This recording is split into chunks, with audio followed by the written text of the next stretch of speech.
Assalamualaikum warahmatullahi wabarakatuh dan salam sejahtera untuk kita semua.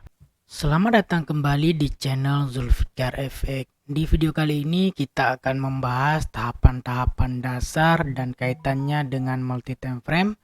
Terima kasih juga buat teman-teman yang sudah mentraktir Mimin Kopi yang bergabung ke layanan pelanggan.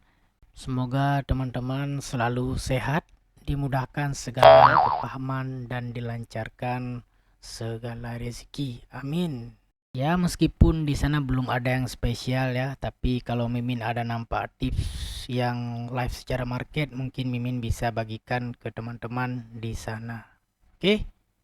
Buat teman-teman yang tidak traktir Mimin juga tidak apa-apa. Seperti biasa, Mimin ikhlas dalam memberikan edukasi.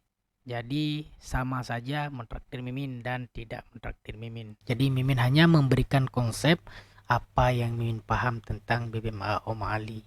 Dan seperti yang kita tahu bahwa BBMA Oma Ali adalah seni karya yang dikombinkan oleh Cikgu Oma Ali sendiri, yang mana ada sinyal dan setup. Tinggal kita memilih sinyal dan setup mana yang akan kita jadikan sebagai acuan. Oke, di sini Mimin akan jelaskan sedikit ya. Tetap terhubung dengan XM di media sosial resmi. Untuk selalu mendapatkan berita terbaru dan promo XM yang paling baru, terpercaya dan up to date dari XM, pastikan Anda mengikuti sosial media XM. XM menyediakan informasi terpercaya dan up to date di sosial media XM yang resmi untuk menjauhkan Anda dari berita palsu dan akun-akun bodong atau akun tidak resmi yang mengatasnamakan XM. Nah, untuk menghindari hal-hal yang tidak diinginkan, maka follow akun-akun sosial media XM yang resmi di bawah ini untuk mengetahui info-info seputar XM yang terpercaya, akurat, dan terupdate. Bergabunglah dengan komunitas XM dan jadilah yang pertama mengetahui setiap update. Kunjungi halaman XM dan pastikan Anda terhubung dengan XM di seluruh platform sosial media. Step-step yang harus dipahami dari BBMA Oma Ali ya, kita tahu ada ekstrim, ada MHV, ada re-entry setelah arah kuku, ada re-entry setelah momentum. Nah, itu adalah struktur dalam BBMA Oma Ali. Nah, selanjutnya Mimin yakin masih ada banyak yang kurang yakin karena setup atau sinyal yang terbatal di BBMA ini, itu hal wajar. Nah, di dalam BBMA ini masih sangat banyak misteri yang belum terpecahkan atau belum terungkap, mungkin dari Cikgu Oma Ali. Nah, sebab itu terjadilah banyaknya kombinasi BBMA ini. Berbagai macam orang, berbagai macam cara mengkombinasinya. Misalnya ada yang menggunakan BBMA plus Fibo dikawinkan, dikombinkan untuk mendapatkan hasil yang lebih baik. Dan itu bagus untuk kita jadikan sebagai style kita sendiri selama kita sanggup dan paham. Jangan sampai kita error sendiri ya, kacau juga. Nah, itu hasil daripada pengkajian ya. Untuk menemukan keaslian BBMA ini, mungkin seperti yang teman-teman tahu, kita harus ikut kelas ke Malaysia untuk ketemu Cikgu Oma Ali ya. Kurangannya apa? Tidak semua orang berada di negara yang sama ataupun berada di Malaysia tapi jauh dari tempat kelas-kelas yang tersedia. Hasilnya apa yang terjadi? Terjadilah pengkajian mandiri, sehingga lahirlah BBMA kombinasi ya, BBMA yang dipilih filternya, BBMA style orang berbeda-beda. Itu hasil dari pengkajian secara mandiri. Karena apa? Karena Cikgu Om Ali di Malaysia dan orang-orang yang belajar BBMA itu berada di berbagai negara.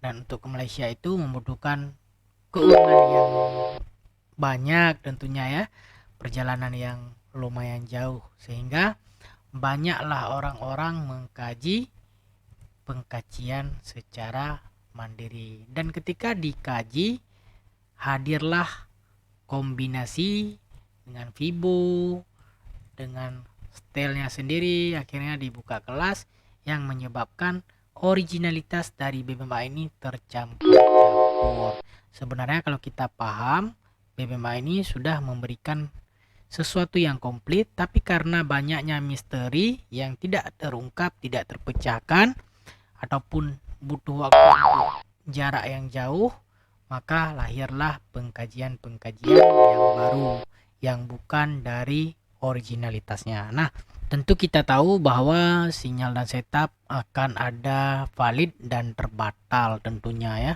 Kalau valid semua, maka tentulah akan kaya kita semua tanpa perlu repot-repot mengkaji bergadang dengan waktu yang cukup lama ya. Cukup memilih re-entry. Re-entry mana terbaik? Re-entry setelah momentum. Andai semua re-entry itu valid, maka semua kaya lah kita. Oke, di sini satu tips yang ingin bagikan kepada teman-teman yang hal-hal yang harus kita pelajari, dasar dan tahapan-tahapan untuk kita mudah menguasai. Tentunya yang pertama sekali kita harus mengenal yang namanya peranan dan fungsi setiap indikator BBMA. Ini adalah benda yang cukup basic yang harus diketahui.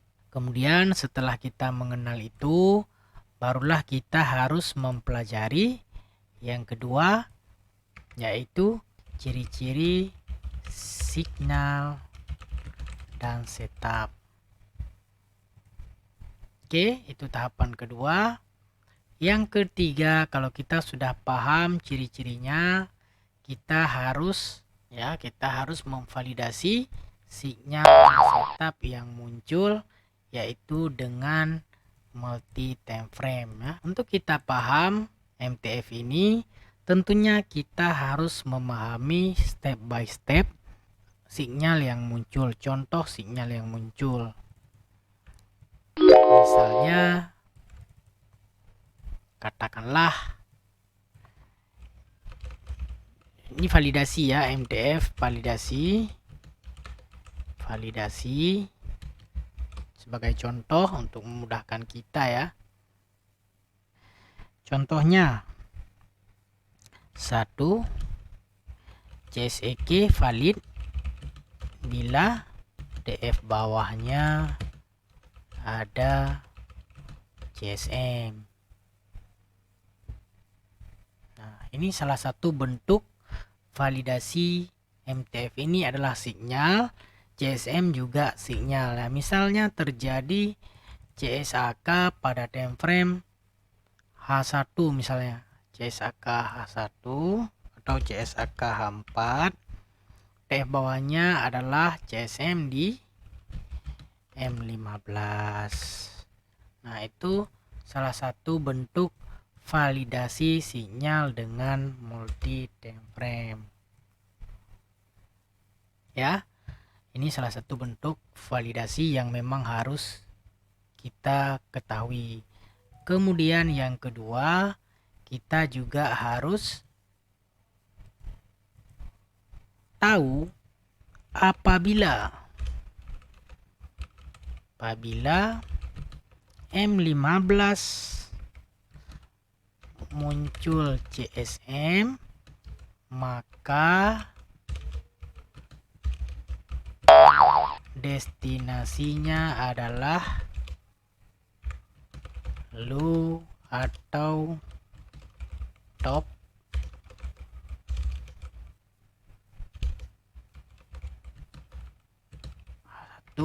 dan seterusnya. Bila misalnya H1 dilanjutkan lagi dengan momentum, destinasinya atau jangkaannya ke low atau top BB4, dia akan berlaku berulang-ulang. Nah, ini yang harus kita pahami tahapan-tahapannya. Jangan terburu-buru, karena semakin kita terburu-buru, semakin banyak kerugian yang akan kita alami, kita lalui pada market. Ya, ini tahapan yang harus diketahui secara dasar. Nah, kemudian di dalam MTF juga kita juga harus tahu validasi sinyal dan setup. Sinyal dan setup itu seperti apa? Misalnya, pertama kali yang harus kita pelajari adalah cara memvalidkan ekstrim. Ya.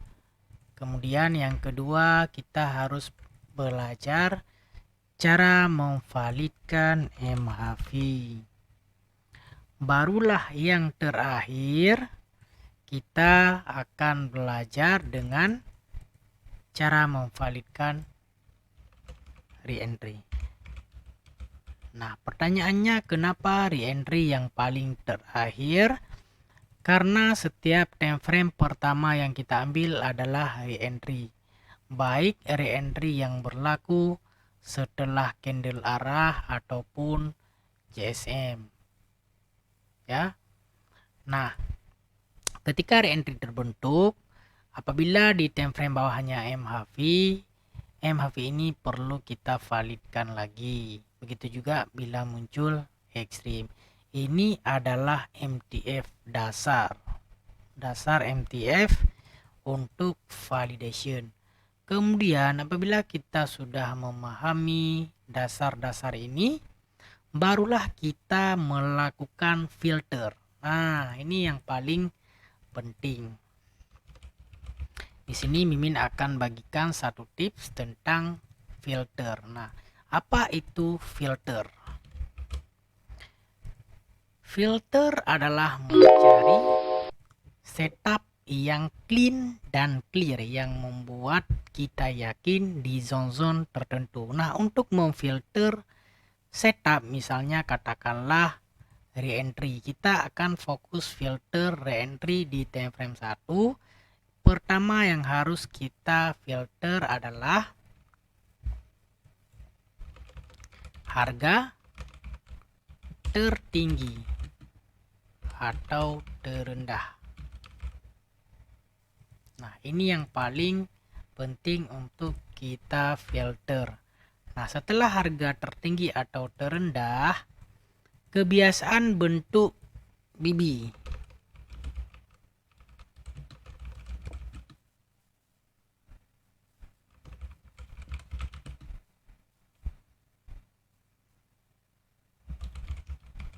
Ya, kebiasaan bentuk pertemuan indikator. Nah, ini terletak biasanya di harga tertinggi atau terendah.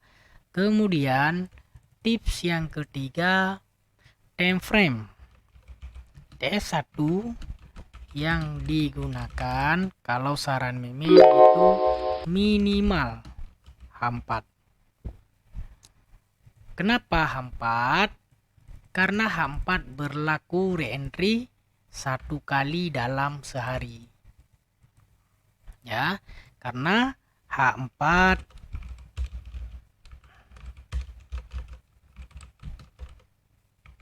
dalam 1 hari ada 6 candle. Sehingga dia akan muncul satu sinyal atau setup dalam 1 hari. Jadi dapat menghilangkan kita dengan entry-entry yang kurang berkualitas. Nah, ini tahapan-tahapan yang harus dipahami daripada dasar-dasar BBMA. Ingat, BBMA adalah seni. Filter ini yang menyelamatkan kita mengambil sinyal atau setup terbaik dengan mengkonfirmasinya. Nah, di sini Mimin bagi salah satu tips bagaimana cara mengenal harga tertinggi atau terendah saja. Oke. Walaupun sebenarnya di video-video sebelumnya sudah sering bahas ya. Oke. Katakanlah kita akan mengambil reentry H4. Di sini ada 2 kali reentry. Ini adalah reentry H4. Maka kalau reentry H4, perhatikan MA50 di H1. Ingat, MA50 adalah tren dan rata-rata perjalanan 50 candle. Ya. pertemuan MA50 itu adalah harga tertinggi H4 untuk hari ini. Ya, lihat juga di belakang kalau ada re-entry, perhatikan MA50. Perhatikan MA50. Kalau ada re-entry di H4, perhatikan MA50 di H1. Itu yang harus diperhatikan. Itu zone, itu harga. Kalaupun misalnya setup terbatal, kita cut loss-nya kecil. Kenapa? Karena kita beli atau jual di harga tertinggi. Di sini kita jual misalnya. Jadi SL kita kalau setup ini terbatal kecil. Beda kalau kita sell di sini. Kita bisa MC. Ya. Minimal kalau saran Mimin itu ambil re-entry H4. Kalau mau ambil juga di H1 tetap sama. Harga tertinggi di H1 atau re-entry di H1 M15 mesti berlaku MA50 di pertemuannya. MA50 adalah tren. Ya, itu satu tips untuk teman-teman. Meskipun Mimin sudah membagikan SOP di dalam channel, tapi masih banyak yang tidak paham. Ya, kita tahu ciri-ciri re-entry H4 mau berlaku. Dia akan pertama di H1 akan muncul momentum yang break MA50. Kemudian nanti MA50 akan bertemu di sini. Ini re-entry H4. Nah, re-entry H4 ini berlaku sehari sekali saja. Jadi, dapat mengelakkan kita dari banyak re-entry yang gagal. Oke, itu dulu.